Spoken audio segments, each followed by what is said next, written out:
When all is said and done, what will you say?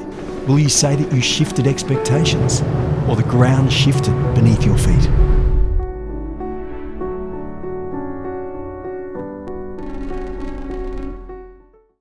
Hi, welcome to episode 18, Pushing the Boundaries. This week we spoke with Bernard Foley, Australian rugby player and entrepreneur, and Jimmy Galvin, marketing partnerships and sports specialists. They're both also the co-founder of Aqua Rugby.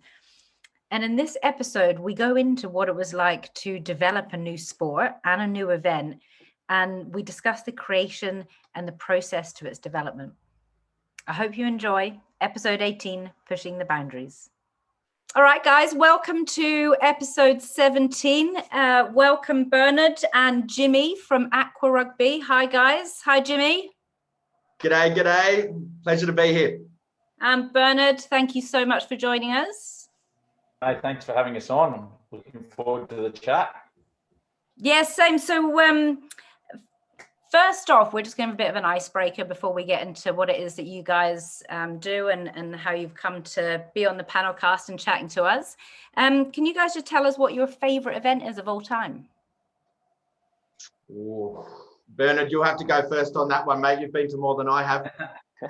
I've been to a few, but there's still a lot left on the bucket list. I suppose one, Hong Kong Sevens, I was able to participate in that, and that's a great event. And I haven't been a spectator, but that's definitely high on the list. And I suppose I've been to a couple of F1 events, but one that really sticks out is probably Monaco. So the Monaco that's Grand high on Prix. my list still too. Yeah. But Hayley always brings up at this point that she's been. Does she? It's incredible, isn't it? Were you on the yachts? Yeah. Oh no, I was not on the yachts. I went with my dad. But I was blown away, and I remember just thinking, how do you get on to working on an event like this? It was absolutely incredible. Or being on the yacht. I prefer to be on a yacht. Don't we all? Life's better on a yacht. Yes, totally. And yourself, Jimmy? For me, I'd probably say the Brazil World Cup, FIFA World Cup in 2014. I got over to that, and I just thought more culturally and the scale of a FIFA World Cup was just incredible. To be a part of something that the world had their eyes on, I thought that was just something really awesome to be a part of. Yeah, and so with FIFA, and we're obviously talking a lot about the mainstream sports, and we've mentioned rugby and we're mentioning soccer. Jimmy, can you give us a bit of a history about your past and your career? Yeah, sure. So the past 6 years I spent at Cricket Australia. I was working in the VIP hospitality sort of realm and business development. So my job would be to go out to really any business across Australia and find a way for them to work with cricket. And that might range from sponsoring a women's Big Bash team to working with the Australian men's or women's cricket team. Every company had a place in cricket, and we wanted to find where that sweet spot was. So I was thrown into that at a really young age. I was 24 when I got given the state manager role at CA from who's now the CEO, Nick Hockley. I got thrown into the deep end at a young age and really loved it, and loved that sort of ability to engage with sport on another level, not just sort of playing or as a supporter, but as an administrator and bringing sort of ideas to life to really passionate followers. And you can see the results of that as well. But my other history, I suppose, with passion as well as business is I run a music label called By Your Side, and I've run a electronic music label for the past sort of decade or so.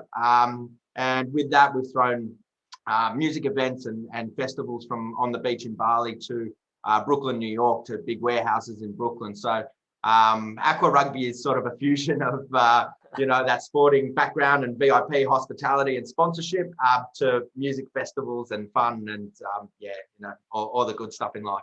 It's like the culmination of your career. Bringing it all together. I like it. Pretty much. But my passions are shared with a lot of other people who have jumped on board with Bernard and I from the start. I mean, a lot of people love their music, their sport, and entertainment. So it's a shared passion with many other people. Awesome. And then Bernard, yourself, so you've come from sport as well, but on the inside as an athlete.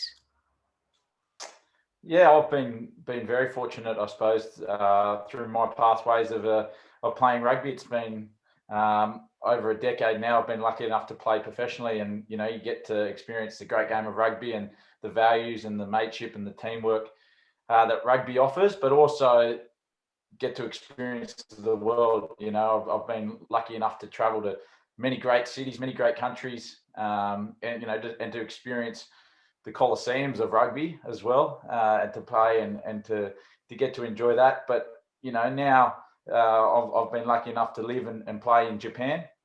So there's a sort of another experience that rugby's allowed me that probably I never would have got that opportunity to do. So getting towards closer to the end of my my playing career and then the beginning, I sort of want to now transition into something that is a passion of mine, right, which is rugby, but then also, be able to pass that on to some other people and, engage or re-engage a lot of sports fans, a lot of rugby fans, and bring them to an event that we can all enjoy.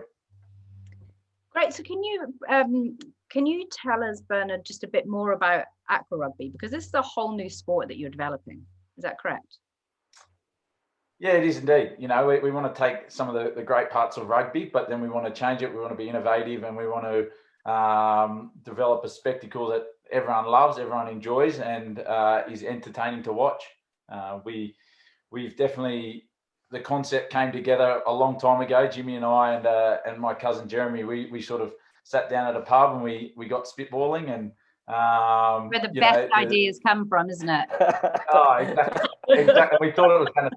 We sort of thought it would just stay at the pub and that night, but it hasn't. It's evolved over many years and many different conversations, and lots of backs of coasters by the sounds.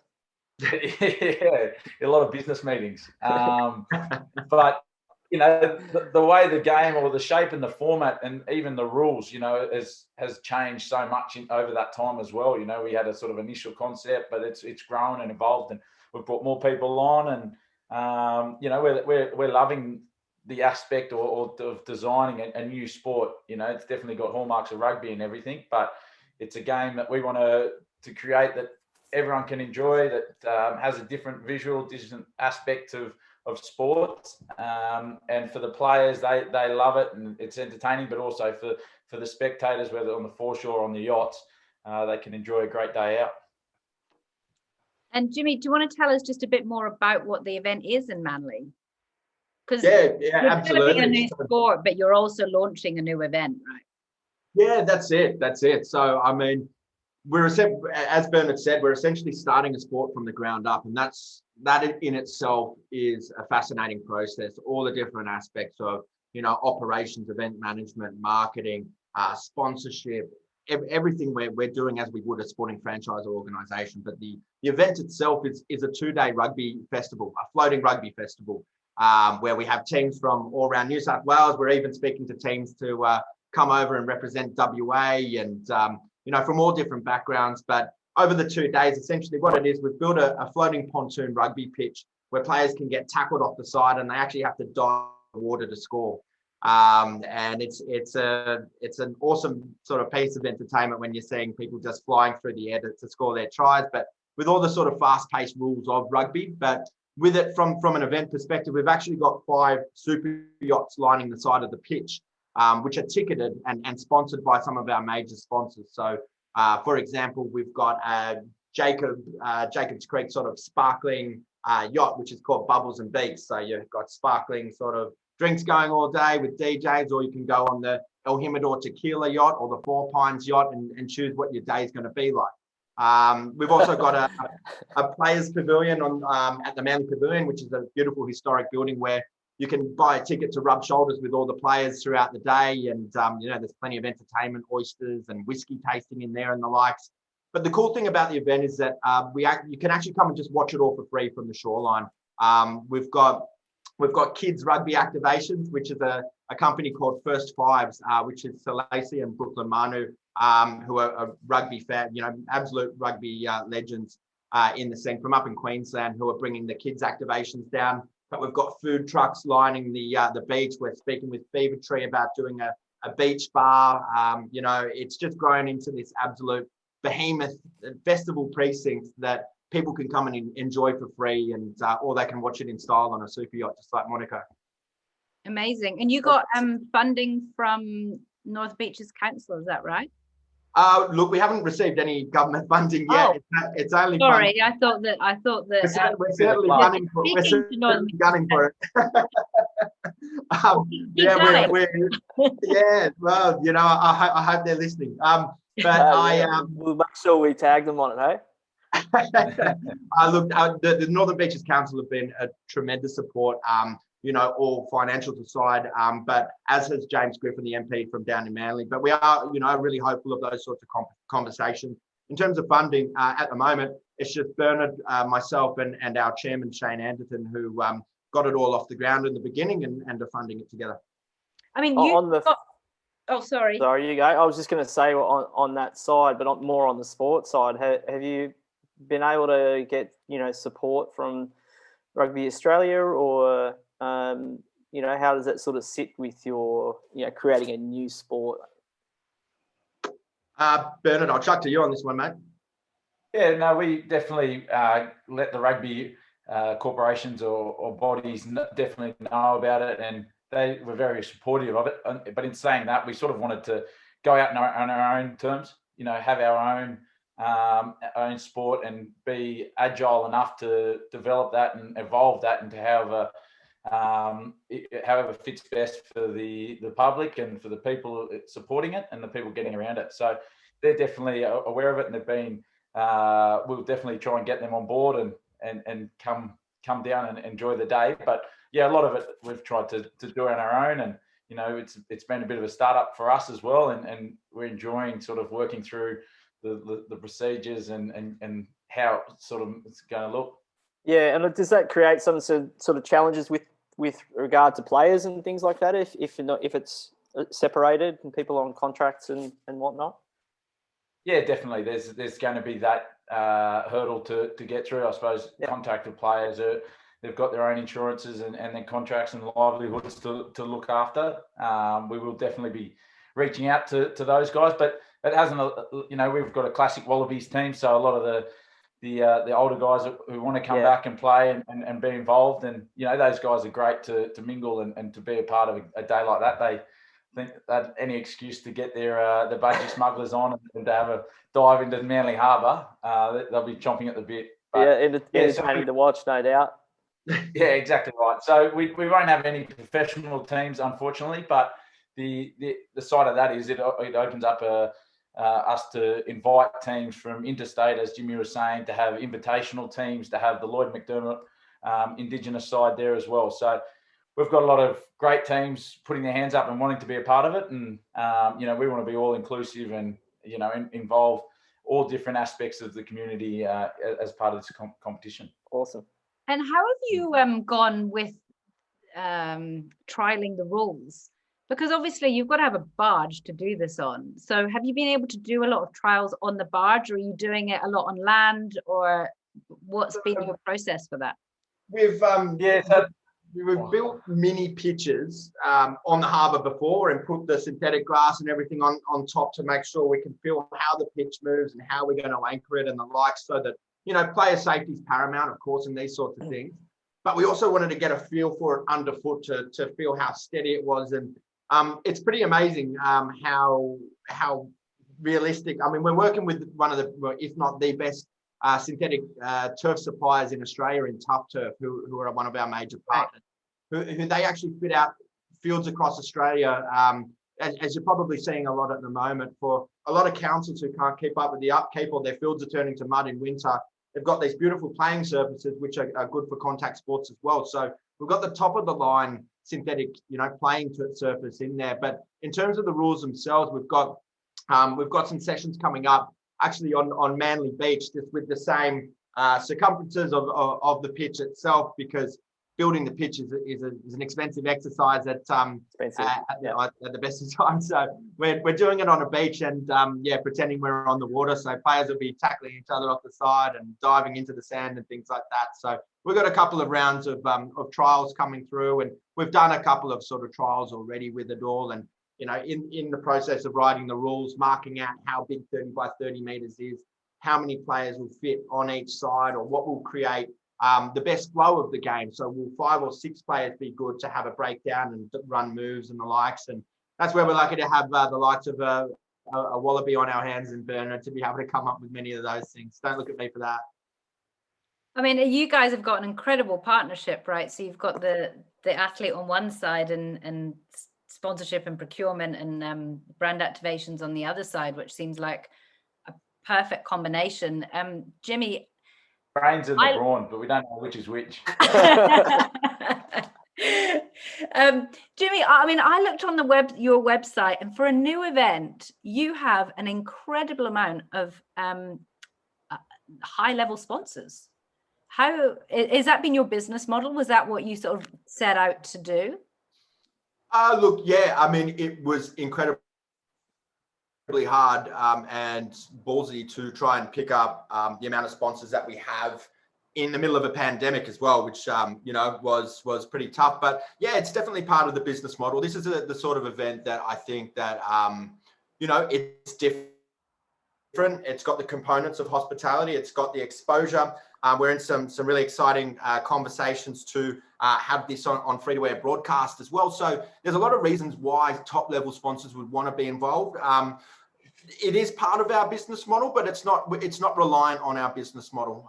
But I think, it plays a major part. But we were quite targeted with who we wanted to work with. And one of the best things about that as well is that we're working with a lot of local Manly businesses. So Four Pines, Manly Spirits, Budgie Smuggler. We're working with jewelers in Freshwater to create championship rings for the winning teams and the likes. But we've found really cool ways to activate for our sponsors. And that's why I think these top level sponsors, such as, MJ Bale, for example, we're building like they do in golf. They've got a green winner's jacket. We're building a winning captain's jacket to present in our, in our trophy presentation and the like. So some quirky, awesome, fun ways to activate for these brands in a quirky sort of niche event. It has definitely helped us in that respect, but we're also just working with absolute legends who are representing these companies and who believe in us from the very start of our journey. Yeah, that's incredible. And I think we talk about this quite a lot on the PanelCast. It's, about having those relationships and building trust in your communities. And you're a local to Manly, is that correct, Jimmy? I am indeed. That's Shelley Beach behind me here. Beautiful. I'd go there at the moment, though. And so is that why you've set it up in Manly? Or are you planning on having other events as it grows? Yeah, I mean, it is partially the reason why we've set it up in Manly. It's kind of like a two-pronged purpose for our business. First and foremost was to give rugby a real kick in the arm. When Bernard and I were having those early pub sessions, rugby wasn't really in a great place. And we wanted to be an enhancer of rugby and shift that perception that rugby was going down the drain. And since then, credit to Rugby AU and many of the Super Rugby franchises, they've secured a new broadcast deal. And they've really shifted that perception of rugby and worked through many of those issues and come up with new sponsors such as Cadbury and really sort of address things front on. But at the time we were coming up with that, those purposes, and we had roundtable strategy sessions to say, why are we doing this? And that was one of them. And one of the big ones for me was to bring a commercial injection to Manly. Manly's had it really tough given the Christmas COVID outbreak we had here, and before that, tourism was really badly affected from the bushfires prior. So it's something that I really care about, and we want this to be the home of aqua rugby. But our model, our business model, back to the question from before, with sponsorship, we are going to replicate this to different cities around Australia and around the world in turn. It's a portable business that we can bring in shipping containers to. We're in conversations with Perth, from some venues in Queensland and in Auckland. We're in some really exciting conversations, working our way up to Hong Kong, Singapore, Japan, and some of the cooler ones are actually over in the United States. In different regions, it'd be used for different purposes. For the United States, we'd be using Aqua Rugby as an educational tool or to piggyback on the US bid for the Rugby World Cup, whereas in Hong Kong, we're in talks to add it on to the Hong Kong Sevens. So we're excited for those sort of conversations and those next steps. Our big thing is to nail year one in Manly and to make Manly the home of Aqua Rugby, where it all starts from. Incredible. It sounds like such an amazing event. How many people are you expecting in year one?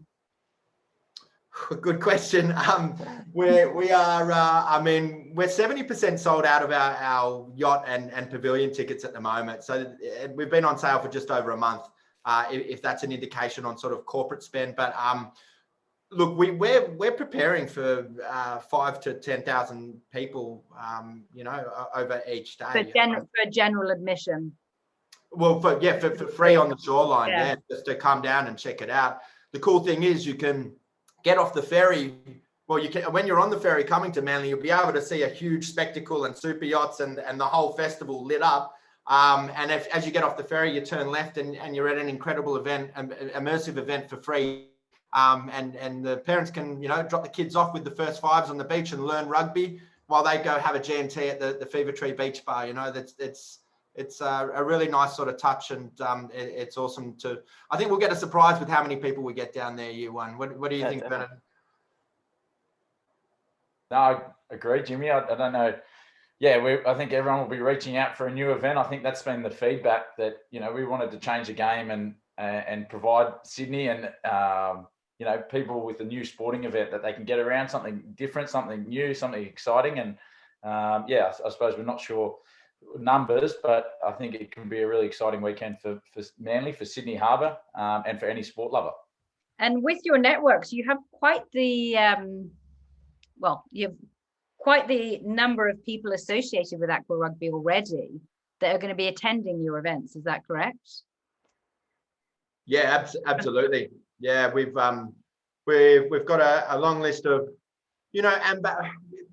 I wouldn't even call them ambassadors. We've got a long list of people that are either friends or in our network or that just want to support us and get us off the ground and are happy to put their face next to something that's going to give the game a boost. So, particularly, Bernard's network of current, greats and players who have jumped on board the way they have, during our launch, the likes of Matt Giddo and Adam Ashley Cooper, Drew Mitchell, all these guys that they're not putting their hand out to help us. They want to see us succeed. And a lot of that's thanks to Bernard and his network of the guys that sit in that category of absolute greats of the game that have been happy to help us. Yeah, well, I am looking forward to that. And I recommend any of our listeners to go onto your website. And we can do a shameless plug here, but aquarugby.com.au? Just.com. Just.com. There we go. Aquarugby.com. Because your video is amazing. Your marketing video, it's like it's already happened. That was tough. And that is really tough to make happen. I know that we've been in marketing for quite a long time, and getting an event that's never actually happened, especially a sport that's never happened. So you weren't even able to pick that. Really shows what the vibe of the event's going to be. And Sydney is very, very lucky to have Aqua Rugby come to them this year. I'm glad you picked up on that. I'm pretty sure I started going grey in February when we filmed that. That was one of the most difficult things I've ever done in my professional career, being a film director. Well, I wasn't. We're lucky to have the likes of our event director, Kimber Sykes, who's worked on a huge amount of campaigns with the likes of Destination New South Wales. And it was directed by a guy called Tim Seller. But, we had to build the mini pitch. We had to hire super yachts. We had to do it all. But we're really happy with how it came out. That sounds really tough, mate. Oh, mate. Trust me, it really was. Yeah, organising 100 people to be on a super yacht for a day and doing it all. Oh god, it sounds easy. Just let us know. I know you're going to be testing out the field and things soon, but let us know when you're going to test out the super yachts and the different hospitality options. We'll put our hands up there to jump from boat to boat. We'll let you know. And Jimmy will be bored by the next time we do it. yeah, we're actually launching a new event this year as well. Could meet me in the South Coast, which is for the bushfires, and we're having the same issues, right? It's like building a video for an event that's never actually happened, because video is so important in marketing these days, and especially if our main channel is going to be digital. So yeah, I totally feel you on that one. Yeah. And going back to marketing and marketing of the event, especially over the last few weeks, you said that you've sold 70% of your tickets. So have you found that the lockdown's not had an adverse effect to ticket sales? No, we've found that both sales have jumped and so has approaches for sponsorship. But I think it's a credit to our marketing team, which is headed up by a guy called Mark Syed, and our social media manager, which is Julia Stimataga. They have come up with, we're actually not promoting our VIP hospitality tickets really at all through our socials. We're trying to build an audience, a base audience of fans who want to check out this event, and we'll sell directly, behind the scenes if people want to come and join those things, or they'll see it on our website and do it themselves. But I think people don't want to be sold to through socials and the likes, and we've got agents who can go out and sell directly to do that. We've been building a fan base and engaging with them with things like on our Instagram vote. We've got a competition that's been going over the past few weeks on different trophy designs of what the trophy should be for Aqua Rugby, and trying to engage with, like getting our fans say on what they want Aqua Rugby to be, and having our fans at the forefront of Aqua Rugby from the very start, because that's more important to us than probably ticket sales at the moment. But it's really sort of correlated as well with how we've amped up that marketing and engagement, and how that interest and those sales have jumped as well. That's so good to hear. Great to hear that you've had a boost in the last few weeks. And I don't think anyone's as worried this time about lockdown, and we know that these events that are happening in October and November are just set to go, and look forward to the summer. Bernard's our top salesman at the moment. He's top of the league. Are you? So you're going from athlete to sales. I don't know about that. There's a shelf life in that. I think the restrictions of the lockdowns probably made people even more eager to go out and to be amongst these events, and these, especially these exciting new day events, or what Sydney has to offer, because lockdown's not much fun. That everyone's excited or really screaming out to be involved. Yeah, we're 110 days away still now, just not counting or anything. But I think that gives us enough time.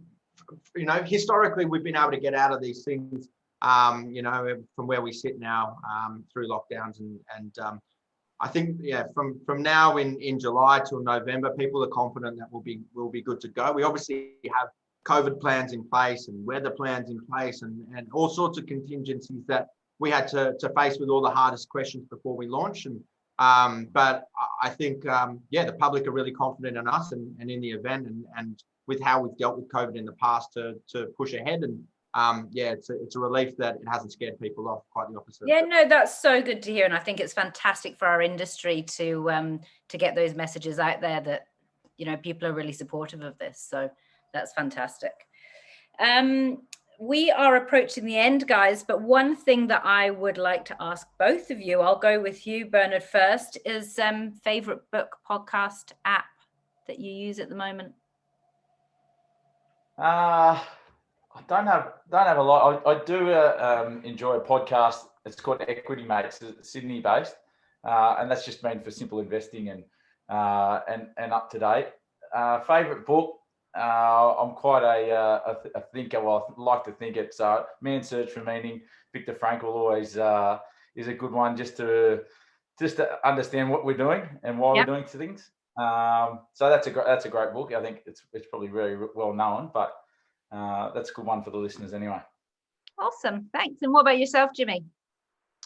My go-to, I read it every year, is The Power of Full Engagement by Jim Blower. I got it recommended to me when I was doing some work over at Real Madrid from the president of Real Madrid. They were his parting words. And ever since I've read it, I read it once a year and sort of base my professional life off it. It's a cracker. Is that a marketing book? It's kind of like a motivational book or like a, life planning book. It sort of, you read it and it breaks down the different facets of your life and how you apply sort of your well-being and your balance of life. So to get you full engagement whilst working, so you're hitting those sort of flow levels and those focus levels you want to, and without distraction. So it's just about, I think one of the most powerful things I get out of that book is that, I'm an obsessive worker. I get to the point where I like to work into the night and keep going. But what this book really changed is that one of the lines out of it is, one of the most important parts of a sprinter's sort of journey to get into the race is their recovery. And that's really put an emphasis for me on having those breaks and mentally refreshing, then having breaks throughout the day, then going again. Like I used to try and work 12-hour stints straight, and having those breaks throughout the day and those like refreshers and recharging the batteries, I've just found my focus has been a lot better since as a result. So it's just got little bits like that in there for people who are, at those sort of, working on startups or like you guys have been yourself. Workaholics. Yeah, workaholics. Sounds like good advice. So it comes in handy. I'd recommend it. The Power of Full Engagement. Cool. Are you a salesman for them too, Jim? Sold. You've just sold it well. So are you getting a bit of a break at the moment, Bernard? You're on a farm at the moment, on your family farm. I am indeed. I'm escaping lockdown. So I'm currently in off season. The Japanese season goes on break for a couple of months. So I was risky enough to face hotel quarantine, to come home for a couple of months, it's been great. But unfortunately, since the lockdown, it's actually allowed me to come up to the family farm and help out the younger brother who manages it. And it's a good escape of reality. And you come up here and it's life is normal. There's not many other people you have to talk to. It's just you and the animals. So it's good. It's good way to, like Jimmy says, settle yourself, take yourself back to a bit of hard work and just easy living, wholesome living, I like to call it. Nice. And it also gives your brain a bit of a holiday, right? That you can start being creative and thinking about different ways for aqua rugby or your events and things like that when you're...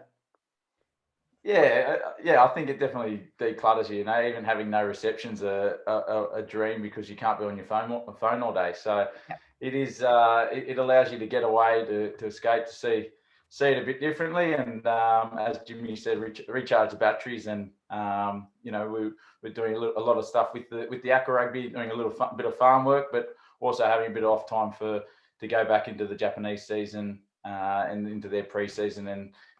Hopefully have a really successful year again. Bernie hasn't had time off like this since he won the comp for the Waratahs in 2014 up until the World Cup in 2019. So it's probably quite foreign to you as well, being able to have a stretch of time off. Yeah, I suppose COVID last year allowed that, and to get it again. So it is. Normally, as a professional athlete, you're going at least 11 months of the year, and you're traveling and touring and competing. But so to have these sustained breaks is great for physically to refresh the body and to get over the niggles and the aches and pains, but also mentally to really allow you to refresh, to dive into different projects like aqua rugby has been a really great escape, or something outside of the rugby realms. Or the sporting professional athlete realms, to refresh you or to challenge you in a new way, and that's why I've enjoyed that. And then to come up and be a farmer for a couple of days, it does the same thing again. You also realise that how good we have it in the sporting world or as a professional athlete. It is a dream job, and when you come into farming, there's not much recognition. There's not many pats on the back at the end of the day either. Lots of hard work. Yeah, exactly right. The hands are feeling it. They're a lot more cut up. the barbed wire fences don't take it easy on professional No, athletes. they don't. All right, very last question, guys. What event are you looking forward to in the future? And I'm going to take aqua rugby out of this. Jimmy, I'll let you go. You just took out my number one vote. You know what? I'm looking forward to the Ashes this summer, Cricket Australia Ashes. I think, ideally it'd be great if some of the Barmy Army could get out for it. But having worked at Cricket Australia and knowing the work that goes into that Ashes series and the passion behind it, I think we're in for a ripping summer of cricket, and that's something I'm really looking forward to summer, and hopefully the back of COVID. And we might dust off the Dunker Pond. Yeah. Get it down. Why not? What about yourself, Bernard? For me, probably the Masters, I think, next year. I think going to Augusta would be one of the great events, or one of the real spectacles. And as a golf lover or sports lover, the traditions that are involved in the Masters. So that's something I want to get to and would love to see. But even closer to home, probably the 2027 Rugby World Cup. The bids in it at the moment. I think that would be something that puts rugby on a global stage and really, shows the best things of rugby, how global it is, how the culturals and the different experiences that people will get from hosting a Rugby World Cup. I knew it back in 2003 when I was a young kid and got to spectate. Chris was working on it and coming up with, or was the forefront of having floating pitches. So I think glad we're able to help shape the aqua rugby. You're a pioneer. You're nearly 20 years. Let me know if you want to know about barges and turfing. Exactly right. But yeah, I think having a home World Cup, I've been lucky enough to play in two, but to host one would be something that would be remarkable for not just Australia, but for the rugby public. Agreed. Well, thank you so much, guys, for chatting with us today. It was lovely to hear more about your event. We look forward to it coming to Sydney. And I hope you both have a fantastic week. Thank you. Thanks for having us on. Thanks, guys. Really appreciate it. See you again. Thanks so much for listening to episode 18 of the Shift PanelCast with Bernard Foley and Jimmy Galvin. Thank you so much, guys. Thank you as well, CT. If you have any suggestions of anyone that you would like to hear a bit more about on the Shift PanelCast, please email me, hayley.mason@the-shift.agency. We're also on Facebook. You can join our group, the Shift PanelCast, and we look forward to seeing you next time. When all is said and done, what will you say? Will you say that you shifted expectations, or the ground shifted beneath your feet?